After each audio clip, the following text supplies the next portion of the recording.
주일 아침 하나님께서 우리에게 주신 말씀은 신약성경 마태복음 6장 말씀입니다. 마태복음 6장 25절에서 34절까지의 말씀을 우리 한 목소리로 같이 읽겠습니다. 신약성경 9페이지에 있는 말씀 마태복음 6장 25절부터 34절입니다. 그러므로 내가 너희에게 이르노니 목숨을 위하여 무엇을 먹을까 무엇을 마실까 몸을 위하여 무엇을 입을까 염려하지 말라. 목숨이 음식보다 중하지 아니하며 몸이 의복보다 중하지 아니하니야.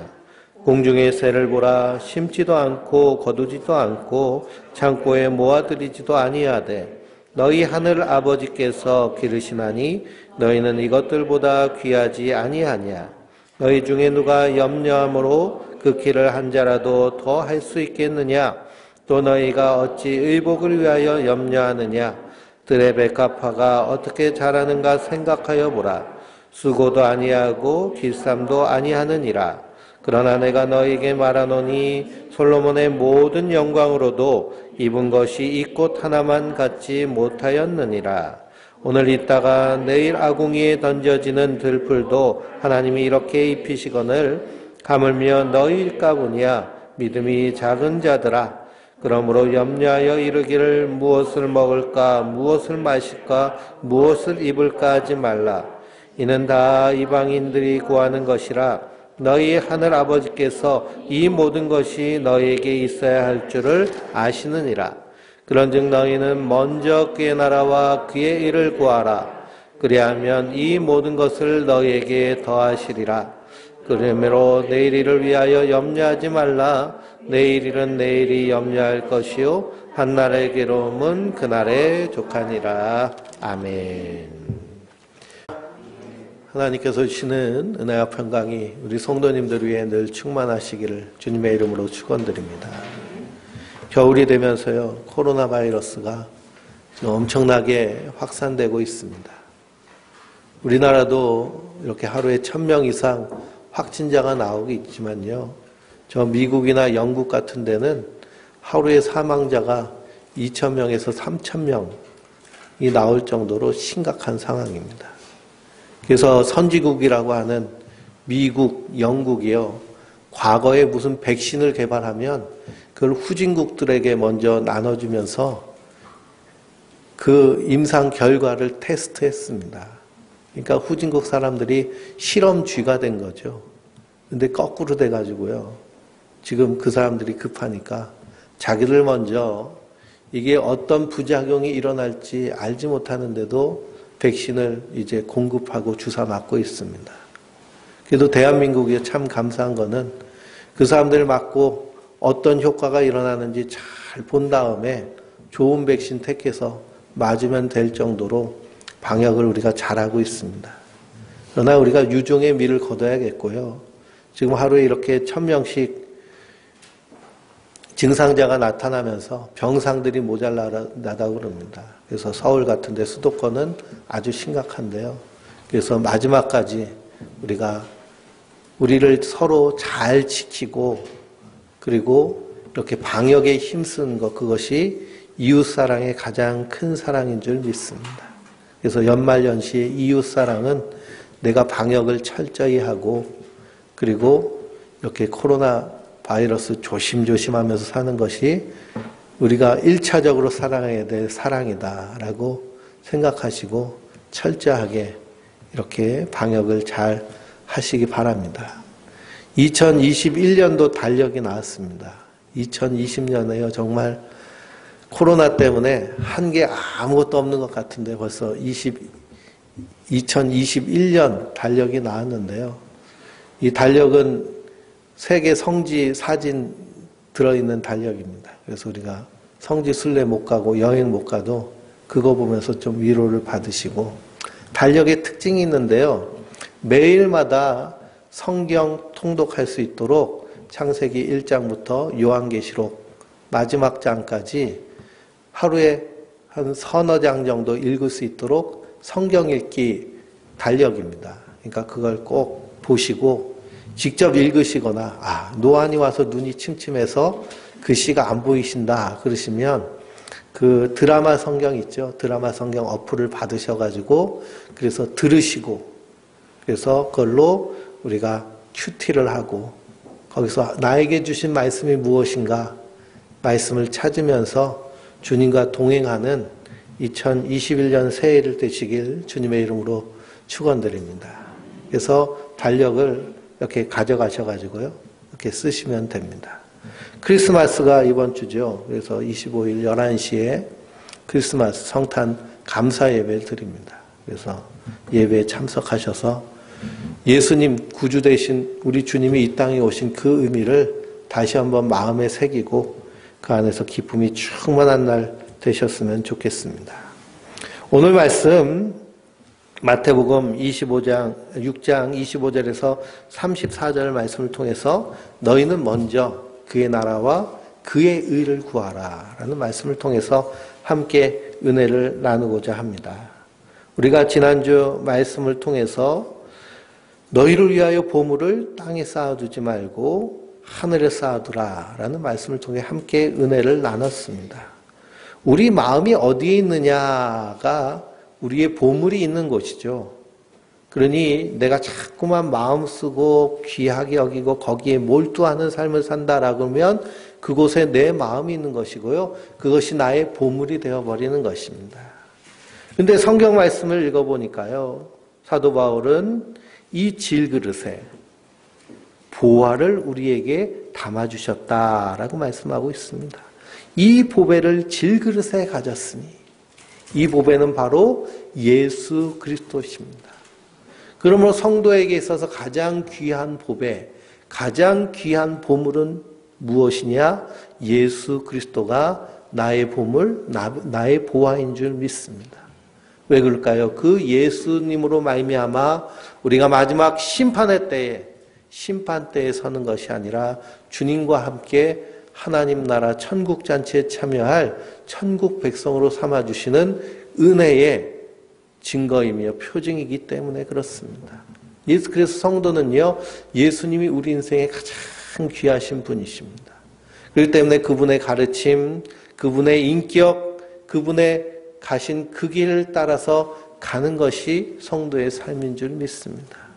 그래서 우리의 눈이 환하게 밝아지면 정말 무엇이 중요한지, 무엇이 보물인지 알게 됩니다.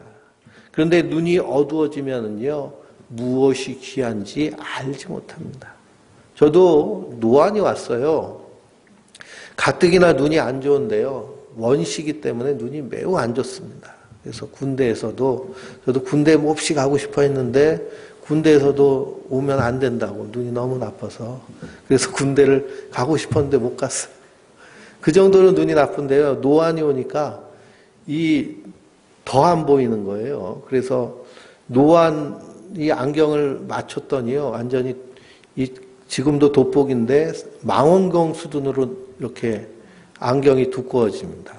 그래 참 눈이 잘 안 보인다는 것이 힘든 것인데 그런데 성경은요. 눈이 안 보이는 것보다 더 불행한 것은 무엇이냐?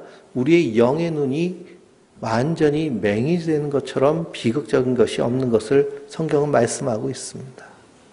그래서 마가복음을 읽어보면요. 예수님께서 꼭 어떤 기적을 행하시고 말씀을 하신 후에는 어떤 기적을 행하셨느냐 하면 맹인의 눈을 보게 하시는 기적을 행하십니다.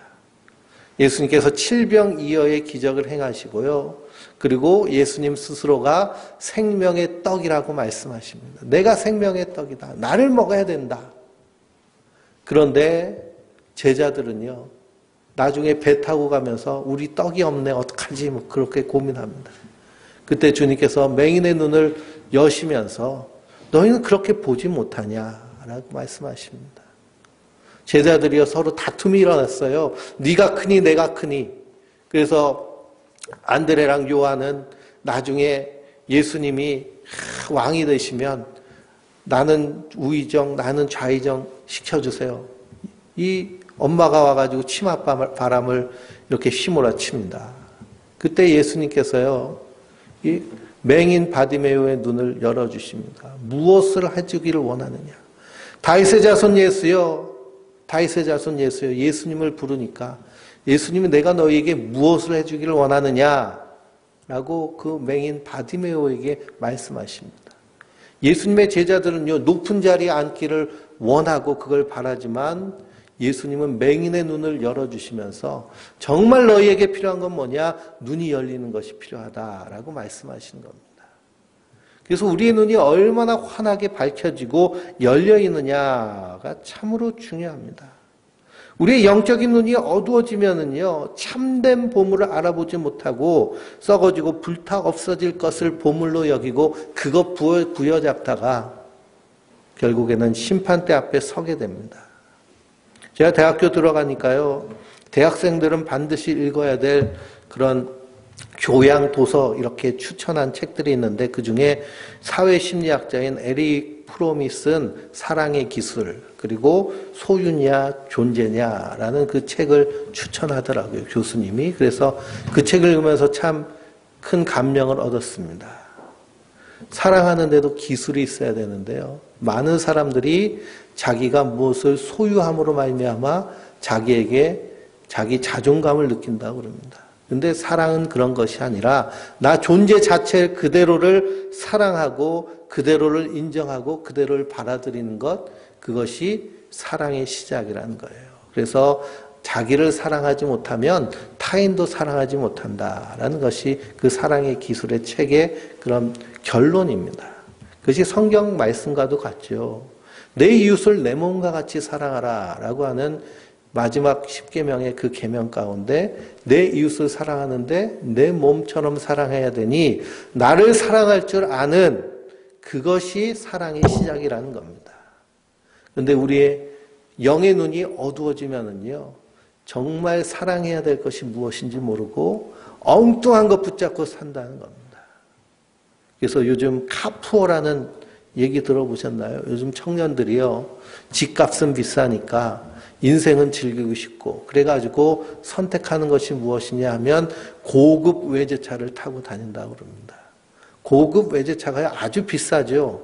근데 요즘은요, 차를 어떻게 파느냐 하면 그냥 할부로 팝니다. 그래서 뭐 유예 할부 그래가지고요, 이자만 3년 동안 내고 그 다음부터 이제 원금을 갚기 시작하는 그런 할부를 만들었어요.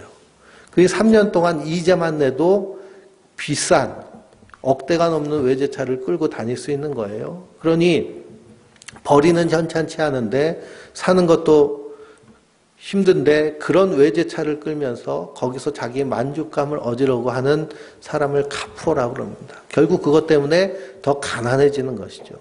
세상은 어떻게 해서든지 소유하게 만들어서 너 이거 가지고 있기 때문에 행복해 라는 그런 사고방식으로 우리를 이끌어 가려고 그럽니다. 그런데 우리의 영의 눈이 활짝 열리면 정말 중요하고 소중한 것이 무엇인지를 알게 되는 줄 믿습니다. 성경은 우리에게 말씀하신 것이 뭐냐? 정말 정말 보물은 예수 그리스도시다. 그리고 이 보배를 질그릇에 가졌으니 하나님이 가장 보배롭게 여기는 것은 질그릇에 이 예수님을 담고 있는 우리 성도 한 사람 한 사람을 가장 귀하게 여기시는 줄 믿습니다. 그래서 에베소서를 읽어보면요, 에베소서 1장에 하나님께서 태초에 우리를 예정하셨다고 그랬습니다. 예수 그리스도의 보배로운 피로 우리를 구속하시고 성령으로 우리를 인치심으로 우리로 하나님의 백성 자녀 삼으신 줄 믿습니다. 왜 그럴까요? 우리가 그런 보배로운 존재이기 때문에 그렇습니다. 그러므로 우리가 이 땅에서 살면서 가장 보배로운 것이 무엇인가? 거기에 대해서 눈이 활짝 열려야겠습니다. 우리가 거기에 대한 분명한 신앙과 가치관을 가지고 있으면 우리가 이 땅에서 우리의 선택이 분명하고요, 우리의 삶의 우선순위가 흔들리지 않습니다. 그래서 예수님께서 하나님과 돈을 겸하여서 섬기지 못한다라고 말씀하십니다. 하나님이냐 돈이냐, 하나님이냐 세상이냐, 영이냐 육이냐, 우리는 항상 이런 선택 가운데 놓여져 있습니다. 그러나 우리 눈이 활짝 열리면요, 정말 중요한 것이 무엇인지를 알기 때문에 우리가 하나님을 선택하고 믿음을 선택하고 그리고 예수 그리스도를 나의 참된 보물로, 보화로 여기게 되는 줄 믿습니다. 골로새서 3장 1절에서 7절 말씀을 보면, 그러므로 너희가 그리스도와 함께 다시 살리심을 받았으면 위의 것을 찾으라 라고 말씀하십니다. 거기는 그리스도께서 하나님 우편에 앉아 계시느니라.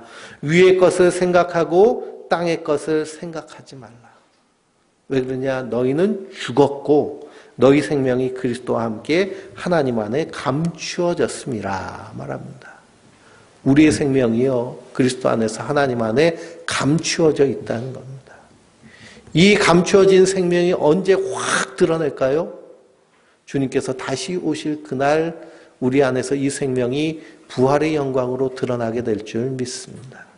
그러므로 이 감추어진 생명을 우리가 품고 있는 자들이에요. 우리는 이것을 믿음으로 확신하며 사는 자들입니다. 그래서 우리 생명이신 그리스도께서 나타나실 그때에 너희도 그와 함께 영광 중에 나타나리라 라고 하십니다. 그러므로 땅에 있는 지체를 죽이라. 음란과 부정과 사욕과 악한 정욕과 탐심이니 탐심은 우상 숭배니라 라고 말씀하십니다. 이것들로 말미암아 하나님의 진노가 임하느니라. 너희가 전에 그 가운데 살 때에는 그 가운데 행하였느니라. 그러므로 우리가 세상 가운데 살고 있지만 우리의 눈이 말씀을 통하여 보게 되었다면 이제는 세상에서 걸어 나와서 어디를 향하는 거예요? 하나님 나라로 향하여 가는 성도들인 줄 믿습니다. 그것이 구약 성경에서는 이스라엘 백성들이 애굽에 살다가 출애굽하여서 하나님의 약속의 땅 가나안 땅으로 가는 여정과 동일한 모습으로 드러납니다. 그런데 이 이스라엘 백성들이요, 가나안 땅으로 가면서 맨날 뒤돌아봅니다. 애굽 땅 뒤돌아봐요. 거기가 좋은 것 같은데, 거기가 정말 살기 좋은 것 같은데, 거기서 고기 까마 위에서 우리가 배 터지게 고기 먹었는데 항상 애굽으로 돌아가려고 합니다. 그러나 하나님이요, 그들을 이끄셔서 가나안 땅으로 가게 하십니다. 그래서 성도는 이 땅에 살고 있지만 하늘을 소망하며 하늘을 미리 사는 자들인 줄 믿습니다. 우리가 다시 살리심을 받았기 때문에, 이 보배를 질그릇에 가졌기 때문에.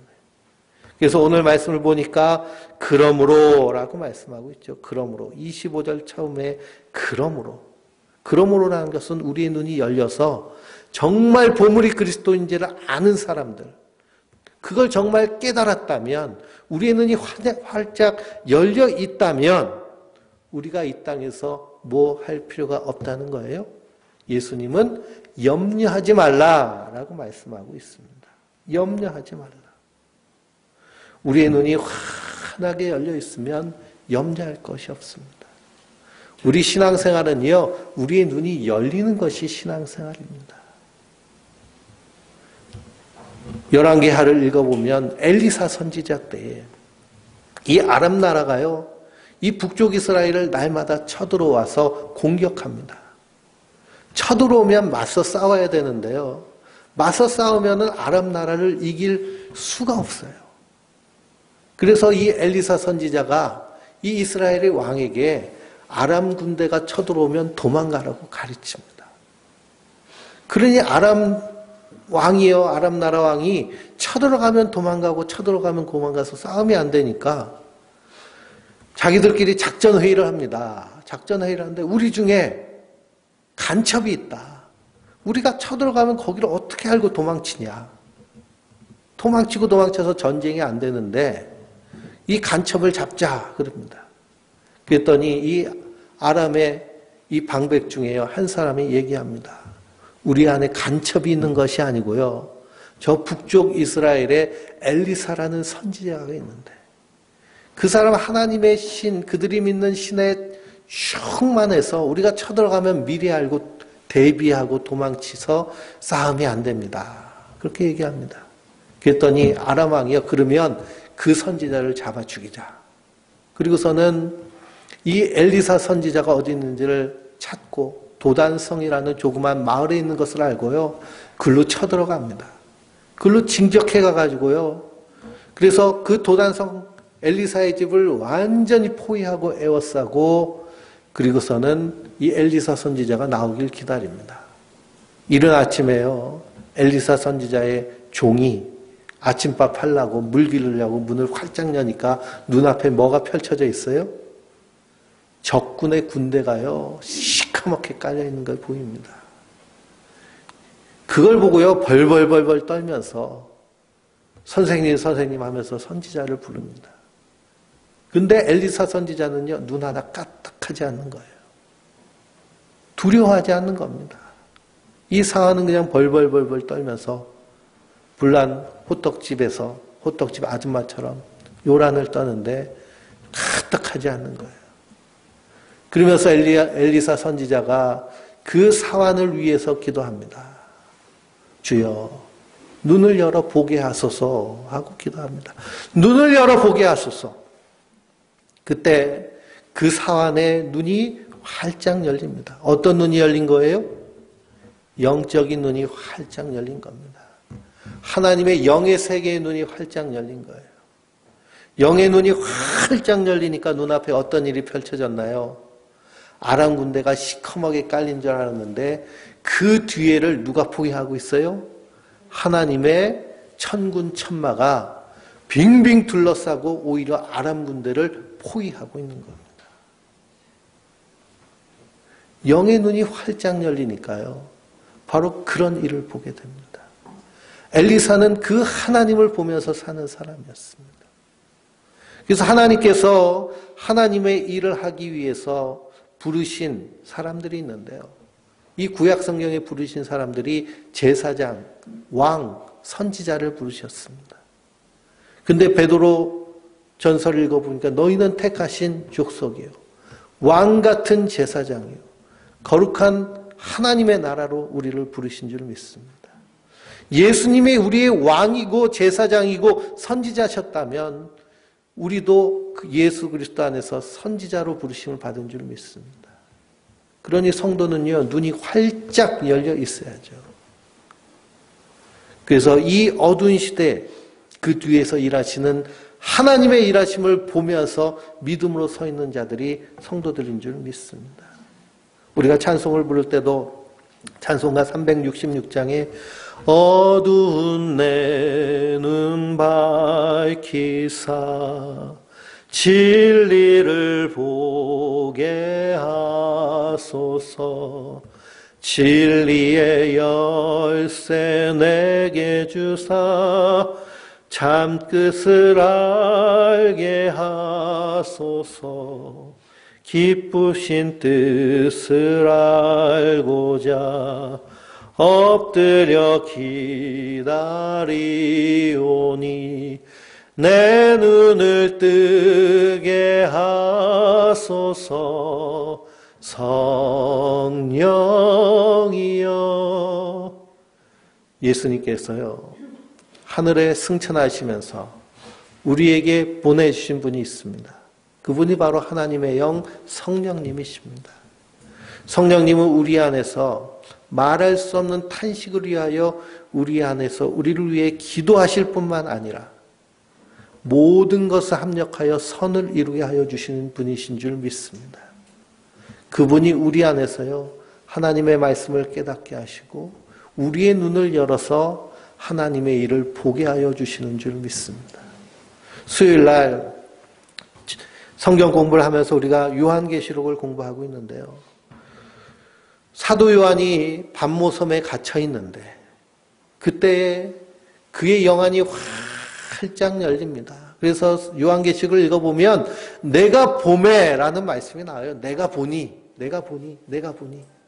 무엇이 보였어요?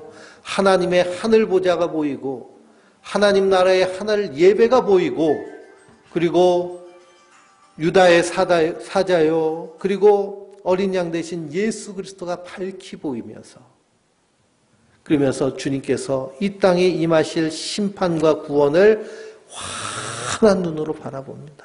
내가 보니. 성도는 이렇게 보는 자인 줄 믿습니다. 근데 그렇게 볼 수 있었던 이유가 무엇이냐? 성령이 그 안에 충만하여서 내가 보니 하늘에 보좌가 있는데, 그럽니다. 하늘에 보좌가. 그냥 보이는 것이 아니고요. 성령님이 충만할 때 보이게 되는 줄 믿습니다. 근데 사도행전을 읽어보면 성령 충만한 모습에 대해서 나옵니다. 우리가 저 사람 성령 충만해 라고 할 때 막 방언으로 기도하고 막 기적 은사 체험하고 그런 것을 성령 충만이라고 얘기하는 사람들이 많은데요. 성령 충만한 모습은 하나님의 말씀이 충만한 모습입니다. 예수님의 제자들이요, 성령님이 임하시기 전에는 문 걸어 닫아놓고 숨어있는 사람이었습니다. 그런데 성령이 오순절 마가의 다락방에 강한 바람과 같이 불의 혀와 같이 그들 가운데 임할 때 그들이요, 잠가놓았던 문을 활짝 열어 제끼고 나아가서 예수 그리스도를 증거합니다. 너희가 십자가에 못 박아 죽인 예수를 하나님께서 주님으로 그리스도로 삼으셔서 오늘날 많은 사람을 구원하실 구원자로 삼으셨다라고 선언합니다. 너희가 십자가에 못 박아 죽인 예수를. 그러니 그날에 회개하고 돌아오는 자들이요, 죽게 돌아오면서 우리가 어이할고 회개하는 역사가 일어납니다. 그래서 성령이 임하시는 모습, 성령 충만한 모습은요, 말씀으로 충만한 모습입니다. 말씀으로 충만하다는 것은요, 성경 말씀 막 암송해서 외워가지고 입에서 줄줄줄줄 나오는 것만 말씀으로 충만한 것이 아니라 그 말씀이 그 삶 가운데 적용되고 실천되어지는 모습인 줄 믿습니다. 그래서 금과 은은 내게 없거니와 내게 있는 것으로 내게 주노니 곧 나사렛 예수의 이름으로 일어나 걸으라. 나사렛 예수의 이름으로 우리가 이 땅에서 그 말씀의 충만한 모습으로 우리의 일터에서, 우리의 가정에서, 우리의 삶의 자리에서 하나님의 나라, 하나님의 사랑을 실천해 나가는 자들인 줄 믿습니다. 그들 가운데 어떤 모습이 있느냐? 두려움이 있는 모습이 아니에요. 두려워하지 않습니다. 염려하지 않아요. 왜냐하면 하나님의 사랑의 확신 가운데 있기 때문입니다. 예전에 유아심리학에 대해서 다큐멘터리를 했는데요. 그 다큐멘터리에 갓 아장아장 이렇게 기어가는 그런 아이를 실험했습니다. 이렇게 그 엄마가 있고요. 그리고 투명한 판 위에 밑에는 뻥 뚫린 공간이죠. 그러니 아이는 거기 지나가기가 무서워할 겁니다. 근데 엄마가요, 건너편에서 인상을 찡그리면서 일로 와 그럽니다. 그랬더니 아이가요, 그 밑에 뻥 뚫린 공간 때문에 무서워해가지고 엄마한테 가지 못합니다. 근데 두 번째 실험은요, 엄마가 환하게 웃으면서 이리 와 그럽니다. 그랬더니 아이가요, 환하게 웃는 엄마 모습을 보고 그 유리판으로 된 그 실험을 통과하는 거예요. 그러니 엄마의 환한 모습, 그 사랑의 모습으로 어린아이가 담대하여서 그 길을 건너가는 것처럼 성도도요, 이 땅에 살지만 수많은 염려와 근심이 있지만 그러나 누구를 바라보며 나의 주님, 나를 사랑하시는 그 예수님을 바라보며 믿음으로 걸어가는 자들인 줄 믿습니다. 예수님이 무리를 건너가실 때 제자들이 그 풍랑 가운데서 귀신이다 난리가 났습니다. 그때 예수님께서 내니 두려워 말라, 나야. 그러시니까 베드로가 또 용감하게 뭐라 그래요? 나도 예수님 있는 데로 가볼게요. 예수님처럼 무리를 걸어볼게요. 그리고서는 예수님 서 계신 그곳으로 한 걸음 한 걸음 이 갈릴리 호수, 깊은 그 호수를 건너갑니다. 근데 놀랍게도 예수님처럼 그 무리를 걸어가는 거예요. 그러다가 갑자기 빠져들어갔습니다. 왜 빠져들어갔을까요? 예수님을 바라보지 못하고 이 출렁이는 물을 바라보니까요. 순식간에 빠져들어가는 겁니다. 그래서 믿음의 주에 온전케 하여 주시는 이인 예수를 바라보라. 사도 바울은 말하고 있습니다. 성도는요, 눈이 활짝 열려야 됩니다. 그러기 위해서 우리가 의지해야 될 분이 있는데요. 그분은 성령님이세요. 아침마다 눈 떠서 말씀을 읽고 우리가 묵상하면서 성령님 나의 눈을 열어주시고 지혜와 계시의 영을 주셔서 이 말씀이 깨달아지게 하시고 우리의 삶 가운데 적용되어지게 하여 주시옵소서 하고 날마다 성령님 의지하며 사는 자들인 줄 믿습니다. 마귀는 틈타서 들어오는 자들입니다. 그래서 성경을 읽어보면 사탄이 틈타지 못하도록 하라 라고 사도 바울이 말씀하고 있거든요. 작은 균열 하나를 타고 들어와서 그래서 그 균열을 통해서 분열을 일으킨 것이 마귀가 하는 일입니다. 그 작은 틈이 어떤 틈이냐 하면 염려와 근심입니다. 그래서 예수님 뭐라고 하시는 거예요? 염려하지 말라는 거예요. 염려하지 말라. 우리 성도님들 염려하고 근심하는 것들 지금까지 그대로 다 되었나요? 그렇지 않죠. 사실은 염려했어도 그것이 불필요한 것인 것을 우리가 잘 압니다. 그런데 염려하기 시작하면요, 그 염려가 끝이 없습니다. 그래서 성경은요, 염려하지 말고 감사라고 말씀하십니다. 아무것도 염려하지 말고 오직 모든 일에 기도와 간구로 너희 구할 것을 감사함으로 하나님께 아뢰라. 그리하면 모든 지각에 뛰어난 하나님의 평강이 그리스도 예수 안에서 너희 마음과 생각을 지키시리라 하십니다. 그러니 오늘 말씀에도 이 보배를 질그릇에 가진 너희여, 하나님의 가장 귀한 보물된 너희여, 예수님 뭐라고 하시는 거예요? 내가 너희를 하나님의 가장 귀한 보물로 삼았으니 염려하지 말라는 겁니다. 근심하지 말라는 거예요. 하나님 먹이시고 채우실 거라는 거예요. 우리의 호흡이 끝나는 그날 우리는 영광스러운 부활의 몸으로 이 그리스도와 함께 하나님의 영광된 모습으로 나타날 것인데 염려할 것이 하나도 없다라는 겁니다. 그러면서 주님께서 하신 말씀이 먼저 그의 나라와 그의 의를 구하라 라고 하십니다. 우리가 무엇을 먹을까, 무엇을 입을까, 이 세상의 의식주의 문제, 사는 문제에 대해서 염려할 것이 없는 것은 주님께서 우리에게 풍성하게 채워주실 뿐만 아니라 이 땅에서 하나님 나라를 추구하며 살면요, 하나님께서 더 넘치도록 채워주실 것이기 때문에 그렇습니다. 먼저 그의 나라와 그의 의를 구하는 것이 뭘까요?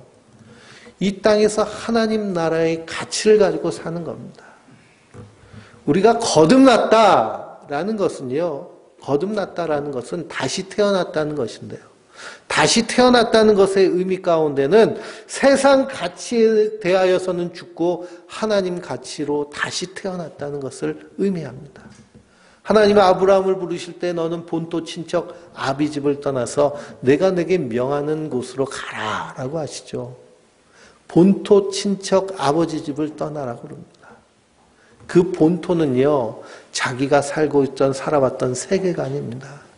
친척은요, 거기서 관계 맺으면서 살아간 그런 인격관입니다. 그리고 아비집을 떠나라는 것은 아비집은 자기 존재입니다. 거기서 어떻게 하라는 거예요? 떠나라는 거예요. 그리고 하나님이 새롭게 새겨진 가치관, 새롭게 주신 생명을 가지고 이 땅을 살다가 주님 부르실 때 오라는 겁니다. 이것이 먼저 그의 나라와 그의 의를 구하는 성도의 삶의 모습인 줄 믿습니다. 그래서 이스라엘 백성들이요, 출애굽할 때 마지막 10번째 장자의 죽음의 재앙이 임할 때에 하나님이 그들에게 지키라고 명하신 절기가 유월절과 무교절입니다. 유월절은 어린 양의 피를 문설주에 발라가지고요, 죽음의 천사가 이 문 앞에 들어왔다. 피가 있네. 그러고서 넘어갔다라고 해서 유월절인데요. 유월절에 누룩이 없는 떡을 일주일 동안 먹는 겁니다. 이 누룩은 무엇을 의미하느냐 하면 세상의 가르침, 세계관, 세상을 따르는 그 애굽의 누룩 가르침, 삶의 철학, 방법, 그걸 다 버리라는 거예요. 누룩 없는 떡만 먹을 뿐만 아니라 집안의 청소를 다 하면서 그 누룩은 곰팡이잖아요. 그렇죠? 그러니까 청소를 싹 해서 그 곰팡이를 다 제하여 버리라는 겁니다. 그리고 말씀의 가치를 가지고 살라는 거예요. 성도는 그 가치를 가지고 사는 자들인 줄 믿습니다. 우리가 이 땅에서 인간관계의 문제에 있어서도 어떤 일을 할 때에 사람들은요, 소위 관계에서 주고받고 하는 자기 이익을 생각합니다. 그래서 나에게 이익이 되면 저 사람하고 잘 지내고 별 이익도 안 되면은 그냥 대충 하고, 그리고 심지어는 갑질도 하고 하는 것이 세상 사람들의 인간관계의 모습이거든요. 그런 가치관을 따라가지 말고 하나님이 우리에게 주신 가치관, 하나님이 사랑이시니 너희도 서로 사랑하라는 그 가치관을 가지고 살라는 겁니다. 그러니까 사랑하기 위해서, 우리가 사람을 만날 때도 사랑하기 위해서 만나는. 그래서 요한 웨슬레 목사님은요, 의도의 단순성, 감성의 순결이라고 얘기합니다. 무슨 일을 할 때에도 그냥 단순한 의도를 가지고 감정도 순수하게 그저 사랑하는 마음으로 행하고, 사랑하는 마음으로 행한 것을 사랑으로 받고 하는 모습이 바로 성도의, 이 땅에서 먼저 그의 나라, 하나님 나라를 살아가는 성도의 모습인 줄 믿습니다. 상대방이 호의를 베풀면요, 제가 왜 나한테 저렇게 잘하지? 뭔가 원하는 게 있나? 머리 굴리지 말고요, 그냥 사랑으로 받으면 됩니다. 또 내가 순수하게 사랑하면 돼요. 근데 복잡한 사람들이 많죠. 이렇게 하면 저렇게 될까, 저렇게 하면 저렇게 될까, 복잡합니다. 그런데 성경은요, 단순함을 말합니다. 오직 사랑하면 행하라는 거예요. 그것이 하나님 나라를 사는 성도의 모습인 줄 믿습니다. 그래서 요한 사도가 쓴 요한 1서, 2서, 3서를 읽어보면 우리가 예수님의 제자인 것을 무엇을 통해 알 수 있대요? 서로 사랑하는 모습을 통해서 우리가 예수님의 제자인지를 세상 사람들이 알리라 라고 하십니다. 지난주에 뉴스를 보면서 깜짝 놀랐어요. 저 수도권에 있는 어떤 교회에서요, 헌금을 안 하면 매질을 한대요. 그렇게 해서 헌금을 뜯어냈는데 그걸 가지고서는 외제차, 그냥 온갖 외제차는 그 집 앞에 줄줄이 서 있고, 그 집 안에는 그냥 명품 시래기를 꽉꽉 채워놓고, 그런 사꾼, 적그리스도 강도가 있습니다. 그러니 우리가 정말 무슨 가치를 가지고 사느냐, 말씀의 눈이 어두워지면은요, 거기 그냥 매 맞으면서 거기 붙어 있는 거예요. 우리가 그럴 이유가 하나도 없습니다. 진리가 너희를 자유케 하리라 하셨는데, 그래서 성도는 먼저 그의 나라와 그의 의를 구하는, 하나님의 의는요, 하나님의 의는 하나님의 사랑에 의한 의입니다. 그래서 하나님의 시선이 항상 어디를 보고 있는지를 보세요. 예수님이 누구를 만나셔서 누구랑 같이 지내셨나요? 예수님은 죄인을 부르러 오셨다라고 그랬습니다. 하나님은요, 이스라엘 백성들 그리고 그 주변에 있는 민족들을 심판하시면서 항상 그들에게 말씀하시는 것인데, 너희가 과부와 고아를 돌보지 않았다라고 얘기합니다. 이방인들을 신원하지 않았다라고 하십니다. 하나님의 의는 항상 낮은 자의 의입니다. 하나님은요, 약한 사람 편이에요. 강자의 편이 아닙니다. 그래서 예수님이 이 땅에 오셔서 섬기러 오셨다고 그랬잖아요. 우리의 신앙이 깊어지면 깊어질수록, 그리고 우리가 직분을 받으면 그 직분이라는 것이 높아지는 높은 자리가 아니라 더 낮아지는 자리입니다. 그래서 이 계단이 올라가는 계단도 있고 내려가는 계단이 있죠. 그래서 세상은 피라미드 구조입니다. 그런데 기독교는요, 거꾸로 된 피라미드. 그래서 우리가 신앙의 연수가 깊어지면 깊어질수록 더 섬기고 사랑하고 희생하는 모습으로 나가는 것이 바른 모습인 줄 믿습니다. 그게 먼저 그의 나라와 그의 의를 구하는 그것을 추구하며 사는 겁니다. 그렇게 살아갈 때 주님께서 하신 약속이 있습니다. 이 모든 것을 너희에게 더하여 주시리라. 그러면 성도는요, 하나님 주신 것으로 감사하며 만족하며 사는 자들인 줄 믿습니다. 이 어두운 시대에 참으로 빛과 소금의 역할을 감당하는 자가 참으로 중요합니다. 교회마저도 세상의 근심거리, 걱정거리, 손가락질 대상이 되어버렸잖아요. 그러나 이러한 때일수록 진정한 하나님의 사람들이 세상 가운데서 하나님 나라를 살아내는 모습을 보일 때에 정말 하나님 나라는 우리 안에서 풍성하여지고 주님 오실 때까지 왕성하게 이 땅 가운데서 증거될 줄 믿습니다. 그래서 2021년도 우리 교회 표어가요, 하나님 나라를 살아내는 교회, 하나님 나라를 살아내야 됩니다. 우리가 그냥 하나님이 그렇게 이끌어 주실 거야 하고 나를 방치하는 것이 아니고요, 그 하나님의 은혜의 확신을 가지고 믿음으로 결단하며 하나님의 나라의 가치를 우리가 주장하고 그 가치를 붙잡고 산 때 우리 안에서 하나님 나라가 풍성하게 임하게 되는 줄 믿습니다. 이것이 성도에게 맡겨주신 사명이며 우리의 부르심의 의미인 소명인 줄 믿습니다.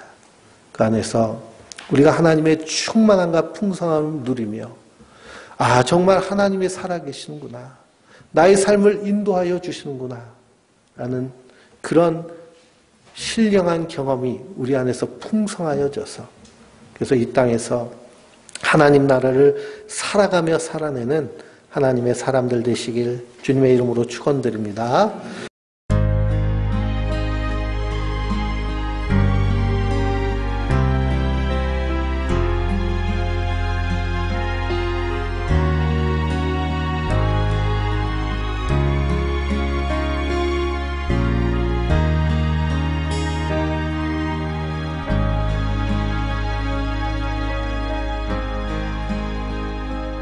어둠 속에 매이던 내 영혼 갈 길 몰라 방황할 때에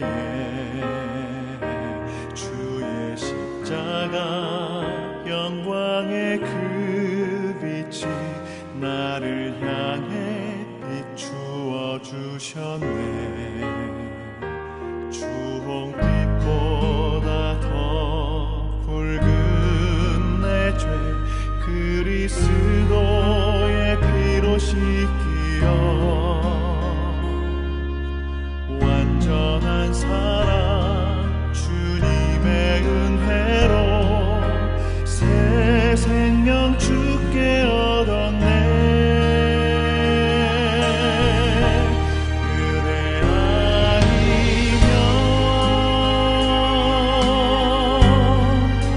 서지 못하네. 십자가의 그 사랑 능력 아니면 나서지 못하네. 은혜 아니면 나서지 못하네. 놀라운 사랑 그 은혜 아니면 나서지 못하네.